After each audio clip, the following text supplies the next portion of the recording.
Hello and welcome to Daily Spark TV. Today we are talking about stepping out in faith in your business. My guest today is Sharon Jawo. She's an author, an entrepreneur, and also works in ministry. Sharon is a wife and a mother as well. She has her BSW, her MSW, and her own unique amusement business. Sharon aids in teaching at the youth ministry at her church. She also serves as a business coach for many startup businesses. Now, before we get started, hello and welcome to the show. Thank you so much for having me on the show today. It's such an honor. I'm so glad to be able to kind of pick your brain about so many different topics today, dealing with business and dealing with ministry as well. Before we do that, though, I want to know a little bit more about you. We always talk about the accolades that we have and our degrees and all of that, but who do you say you are in your own words? In my own words, I would like to say that I'm just a follower of Jesus Christ. I am a woman who's completely sold out to the Lord, and I'm just living a purpose-driven life. I'm living the life that I believe that God has called me to live, and I'm just a child of the Most High. I love it. I love it. Now, for those who don't know what a BSW and a Master's MSW is, can you explain to them why you chose to go into that field? Yes, so my bachelor's is in social work, so a BSW is a bachelor's in social work, and then I thought that I would go into social work and work as a social worker, so I decided to further my education and get a master's in social work, and my expertise is mental health because I've always had an interest in that, so I thought that's what I would be doing. Little did I know that I would be led to be doing something else, but I have a passion to just help people have a better quality of life. Absolutely. So that's why I decided to go in social work. And I think that we need to have people that are a part of our community that want to be able to help people when they're in a position of needing that help and needing the proper care and assistance. So I can understand. Now I want to kind of switch a little bit and talk a little bit about business. Okay. Alrighty. So my question is that there are X amount of businesses that start every year, but how many businesses actually turn out to be successful? Well, I will say this. There are approximately, according to references, 100 million startup businesses that will launch every year. And that is, to my surprise, every 3 seconds, then a business is launching. Okay. So now that's not the same number when it comes to a successful business. The number drops drastically. It does, yes. Well, within that same vein, so many times we hear about businesses that are categorized as minority businesses or women-owned businesses. How are those categories faring? Are they being successful? Absolutely. And you know, I'm just proud to say that women-owned businesses have increased 58% since 2007. And I'm also proud to say that 47% of those women-owned businesses are women of color. Awesome. Which makes up of Latinos and African-American women. Yeah. So that's there's great. Something to say about a little girl power, huh? Absolutely. We're absolutely climbing the ladder. Absolutely. Yes. I love that. I really love that. And what does that say to our daughters and to our nieces to show them that if you have a vision, if you have a dream, if you have an idea, be it that you have a service or a product, that there is something that you can do, that you don't have to only be an employee. You can also be an entrepreneur. I love that. Absolutely. And it's realistic. It happens every day. Yes. And so now they can see it. It's right before them. Exactly. Yes. Exactly. And they don't have to wonder or doubt. Now, for many people, they don't understand the difference between, if there's a difference, and I'd like for you to touch on it. We hear small business, and then we hear the word entrepreneur. Is there a difference between being an entrepreneur and being someone who owns a small business? There is. Actually, there is. So an entrepreneur is someone who sees a risk and it's very innovative and they take that initiative and they create, invest, and solve. They're just wanting to get in there and they're willing to take whatever risk to solve it. However, you can have a small business and it could be a franchise. Right. Okay. So you could have a franchise and it's not actually your business per se because you didn't create that business. However, it's still your business. And by all means, they both require a lot of hard work. Now, speaking of a franchise, there are so many options available, be it that it's food or clothing or whatever. How should someone determine which franchise is for them? Should it be, I want to own something that I myself would frequently go to? How can we help determine which franchise is for us? Well, you definitely have to have a passion for whatever you're doing. So you have to have a passion for that. So you have to do your homework. You have to do your homework. So whatever it is that you have a desire to do, be it a franchise or your own startup business, then you just have to do your homework. Do the research. Find out what it is that you want to do and what will it take for you to make that happen. One great thing about a franchise, I would like to say, is that when you own a franchise, then you pretty much are being coached, and every step of the way they will help you. I see. And if you are an entrepreneur, then you're just finding out on your own, pretty much. And like you said, that can be one of the determining factors for some. Oh, yes, I want to be able to have that go-to, to have that resource, to be able to make sure that my business is a success and I do not fail. And I can definitely understand that. Well, it is time for us to go to break. We'll be back right after this.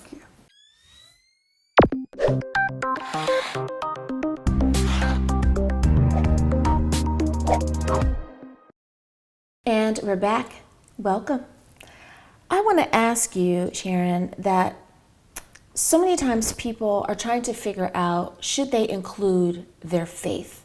They say, I am someone who is of faith. It is important to me, but I also want to have a business. Now, depending on who they're talking to, they may say, don't mix the two. Right. But you also get the advice of that should be the basis of your business. Absolutely. What are your thoughts about that? Well, for me, then my foundation is Jesus Christ. So my foundation of everything that I do is spiritual. And I just believe that my steps are ordered by the Lord. So I have to include my faith in what I'm doing. However, I do believe that you should pray about things before you make decisions. I mean, I think that you can make decisions and they may be the wrong decision. But I also think that if you pray about it, you'll have a little bit more understanding of what it is that you want to do. So because of the type of person I am, I will have to put my faith in my vision and my mission in my business. But there are many other people who feel different, and that's okay. I think you have to do what works for you. Now, There's a term that some people aren't familiar with, and they kind of combine the two.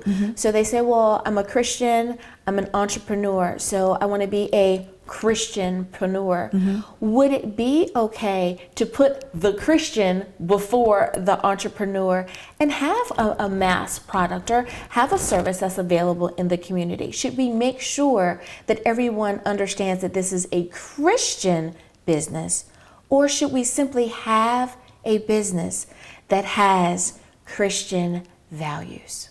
That's a very powerful question, and that's a very great question. So for me, I believe you don't have to go out and let everyone know and promulgate that you are a Christian, right?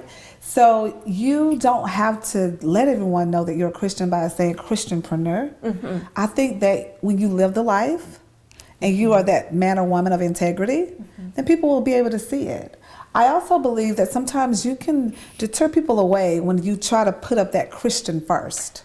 I think people would be turned away from that. Now, you have some who will run to that because they appreciate that and they embrace it, but you have some who don't want any parts of that. So you don't want to turn people away before you have their attention. You want them to be you want to be open to allow them to come in and at least witness your services. So I don't think that it's as important per se to say Christianpreneur. I have a Christian business. Right. I don't think you have to announce that. Unless you're a Christian bookstore. Absolutely. What you're saying is that so let your light shine. Absolutely. If that is who you are, people are going to be able to tell that that's your foundation anyway, and will be naturally attracted to what you have to offer. Yes. I like that. I like that. Now, speaking of partnerships, if you will, many people say, husband, wife, we're the best ever. We're going to partner and we're going to go into business together. Or perhaps you have sisters or brothers and you guys are great as siblings. You think you have the same vision and you're thinking about going into business together. Are there any pros or cons that we should know about or think about before we make that final decision of, yes, I'm going to go into business with my spouse or with my sibling? I really think that's that question, my answer may seem contradictory, okay? Because my husband and I have a business together and we're partners in our business and it works out phenomenally. And I say that because we know our roles in the business. And I am the communicator. I'm the one that's out front and he's more so behind the scenes. And he's comfortable in what he does and I am comfortable in what I do. However, I also hired, so to say, my brother in a business, and he had no respect for me because I was his sister. Ah, I see. Yeah. So there is a difference and you just have to know who you're working with. I think it works well for my husband and me to have a business together, but I've heard that there are some couples who just can't do that together. Right. And you have to be able to balance that. You have to know how to separate the two. So I just have to say, this is my personal story. My husband and I were having an argument, and I received an email right in the middle of our argument. I was checking my emails, and I received an email concerning the business. I completely switched the role that fast. We put the argument aside. Absolutely. And we talked about the email that was in front of me concerning the business. And we touched on it. We said we had to say about that. And then when it got back personal, we were able to go back into our personal roles. So it works out great for the two of us. But every couple is different. Right. So it sounds like what you're saying also is that we need to be able to make sure that our roles stay the role of the moment. When it's business, it's time to do business. And at the end of the day, you stop being CEO and CFO and you go back to being husband and wife. And that's not easy. That's not easy. So that's why I say it just depends on each person. Absolutely. It works for us, but that may not work for everyone else because it's very difficult. And it didn't just happen overnight. We've been in business together for about 7 years, and we've just learned to do that. Now, many people who are thinking about starting a business, they say, well, I've been given all of this advice. I love the advice that I've been given. And the one thing that everyone tells me is that I need a business plan. That can be a scary phrase for many people. It can be. Is a business plan still needed in today's society with so many businesses starting on the internet? Well, people try to negate that process. They would rather not do that because, like you said, it can be intimidating. So as you stated before, I am a business coach. So I get phone calls from people. And the first thing that I ask is, can I see your business plan? And many times they don't have one to show me.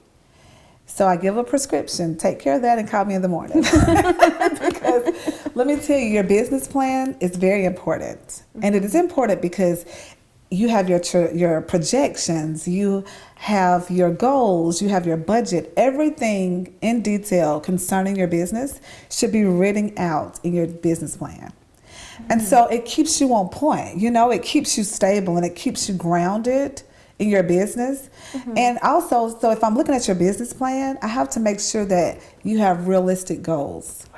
Right. Because sometimes you can have unrealistic goals in your head, but when you write it in your business plan, you'll be able to see that that's not likely. Awesome point. Well, we need to take a short break, but don't worry, we're going to continue this great conversation. We'll be back.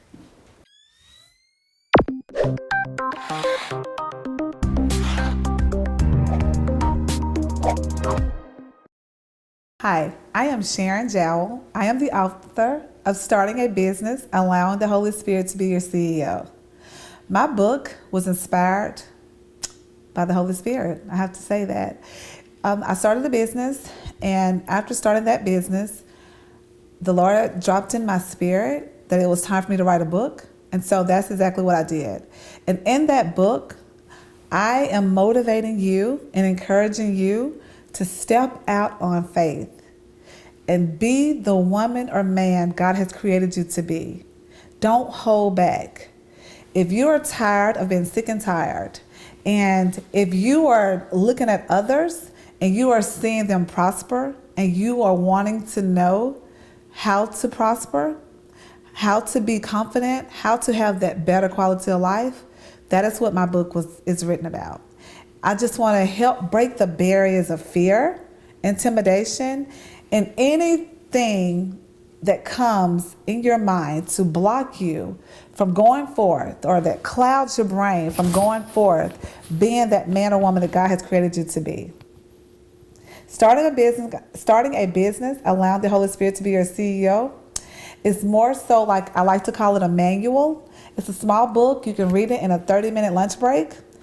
You can even read it during a bathroom break. It's and complete it. It's a very small book, but I tell you, it's so powerful and it's so rich, and it's filled with so many revelatory insights that can just help you be what you were created to be. Bring that king out of you, because you were born to be a king or a queen. So go forth, be great, and let God use you the way He created you to be. God bless.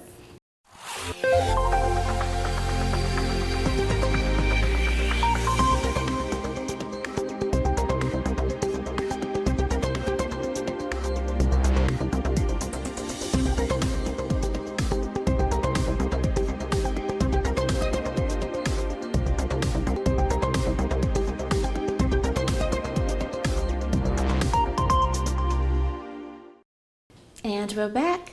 Thank you so much for joining me for Daily Spark TV. So, Sharon, I wanted to ask you, we were just talking about a business plan, and that some people are trying to negate that because there are so many internet businesses. In that same line, what is the difference between an internet business and the more traditional or storefront businesses? And is having a business plan better for one than the other?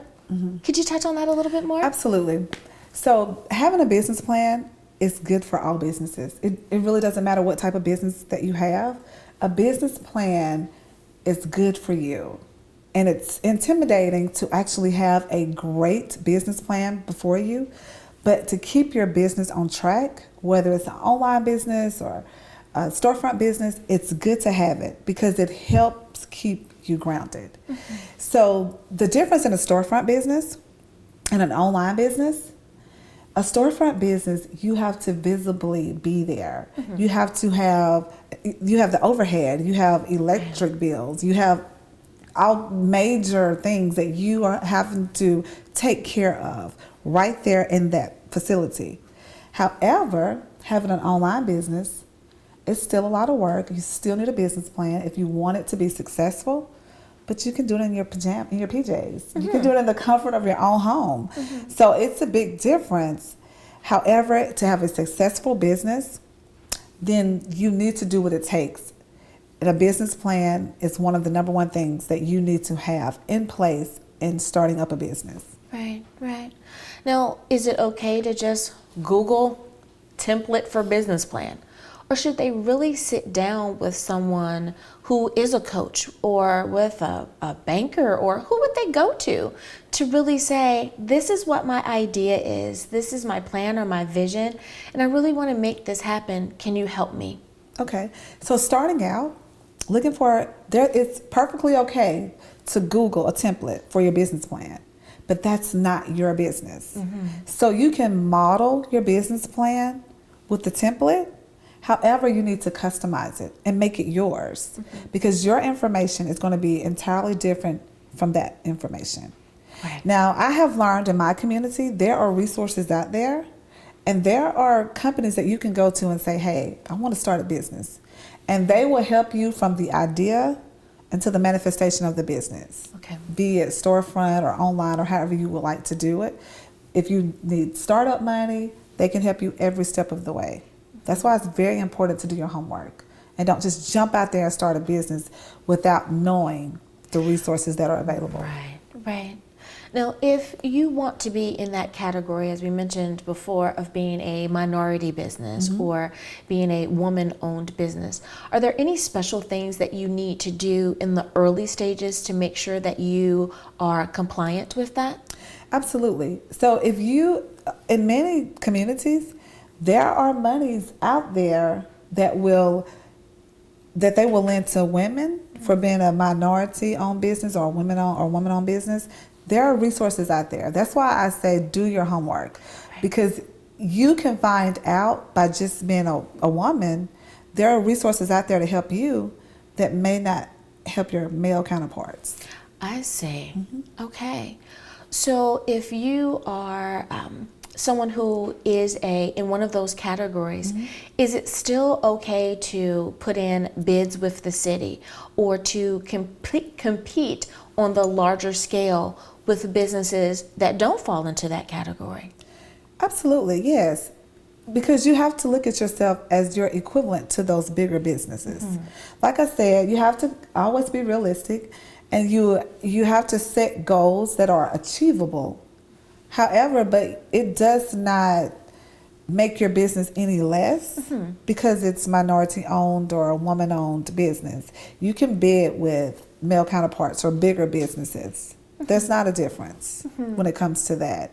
That's good. That's good to know, because someone may be concerned about that. I'm a very small business, or are they going to look at me the same even though I have I'm in this category, or I have this notation? That's good to know. Well, representation is everything. So you can't look at yourself as I'm just a little small business. You have to go in there with the confidence as if you are a big major business. Absolutely. Yes, I love that. Be confident yes, in you that. have to. That's the way you can make it. I really, really like that. I really, really like that. Now, when it comes to planning, and I think the one thing that most people will agree on is that we need to have a purpose, but we have to be able to articulate our vision. You know, if you don't see it, then how are you going to be able to explain it to someone else? For that person that says, I think I want to be an entrepreneur. I'm tired of my 9 to 5 or whatever time you go to work. You know, I'm tired of that, and I want to step out and I want to do something else. How should one step into their entrepreneurial self? What are the first few steps? That's a good question. The first thing that you would need to know is be aware of your passion.